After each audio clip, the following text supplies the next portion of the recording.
হচ্ছে transfer conveyor belt. এই মেশিনটির সাহায্যে আপনারা যে কোনো জায়গা থেকে এক জায়গা থেকে আরেক জায়গায় যে কোনো প্রোডাক্ট যেমন কার্টুন, বোতল এই ধরনের আইটেম এক জায়গা থেকে আরেক জায়গায় ট্রান্সফার করতে পারবেন।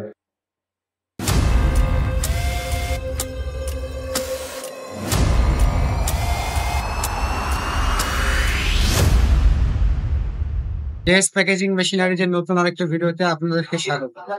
প্রিয় দর্শক, আজকে যে আইটেম নিয়ে কথা বলবো এটা হচ্ছে ট্রান্সফার কনভেয়ার বেল্ট। এই মেশিনটির সাহায্যে আপনারা যে কোনো জায়গা থেকে এক জায়গা থেকে আরেক জায়গায় যে কোনো প্রোডাক্ট যেমন কার্টুন, বোতল এই ধরনের আইটেম এক জায়গা থেকে আরেক জায়গায় ট্রান্সফার করতে পারবেন খুব সহজে। এই মেশিনটির যে মূল আইটেম যেটা হচ্ছে আপনার বেল্ট, এই বেল্টটা আমরা সরাসরি চায়না থেকে ইম্পোর্ট করেছি এবং এই মেশিনটিতে আমরা ইনভার্টার ইউজ করেছি। ইনভার্টার ইউজ করেছি। এইটাতে আপনার সুবিধা হচ্ছে আপনার বেল্টের যে গতিটা আছে এই গতিটা আপনার ইচ্ছা মতন কাস্টমাইজ করে নিতে পারবেন। এই মেশিনটি অপারেটিং করতে 220 ভোল্ট বিদ্যুৎ দরকার হবে। এই মেশিনটির বেল্টের সাইজ তারপর লম্বাই এটা কাস্টমাইজ করে নেওয়া যায়। এটা ফিক্স না, আপনারা যে কোনো সাইজ আমাদেরকে রিকোয়ারমেন্ট বলবেন ওই অনুযায়ী আমরা এটা তৈরি করে দিতে পারবো।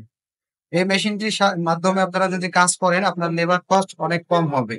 লেবার লাগবে না বললেই চলে। এক মাথা থেকে আপনি প্রোডাক্টটা দিয়ে দিবেন। আপনি যদি মনে করেন যে এই একতলা থেকে 2 তলা 3 তলাতেও নিতে পারবেন, সেক্ষেত্রে নিচে দিয়ে দিবেন। এই বেল্টটির সাহায্যে কিন্তু উপরে